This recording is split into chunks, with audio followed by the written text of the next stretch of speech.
Contrairement à ce que montrent les données épidémiques, dit l'opposition, le gouvernement a prolongé l'état d'urgence sanitaire au Maroc, dans une démarche qui a suscité des critiques populaires et parlementaires, compte tenu de la nécessité pour de nombreux secteurs d'une percée complète. Les opposants à la prolongation ont été surpris jusqu'à fin mai prochain, constatant que la situation épidémiologique est très stable, et que de nombreux espaces ont ouvert leurs portes comme d'habitude, mais l'étape de prolongation surprend désormais. Une proposition de loi du Parti du Progrès et du Socialisme s'est arrêtée à la nécessité de clarifier la procédure d'urgence sanitaire, considérant les missions de communication uniquement comme un mépris des enjeux de société.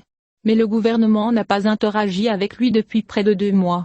Un coup porté aux libertés. Nabila Mounib, secrétaire générale du Parti socialiste unifié, a noté que l'état d'urgence n'a plus aucun sens, et il doit être retiré, soulignant que de nombreux spécialistes estiment que le monde est entré dans la phase de coexistence avec l'épidémie.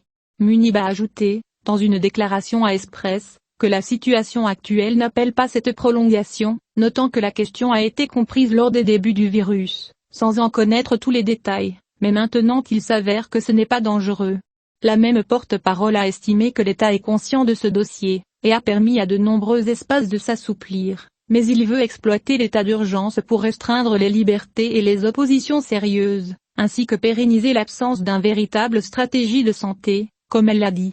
Incompréhensible. Rachid Al-Amouni, chef de l'équipe Progrès et Socialisme à la Chambre des représentants, a confirmé que la décision d'extension est étrange compte tenu de l'ouverture des frontières, des mosquées et des stades, avec de nombreuses autres mesures d'atténuation, ajoutant que les raisons de santé n'existaient.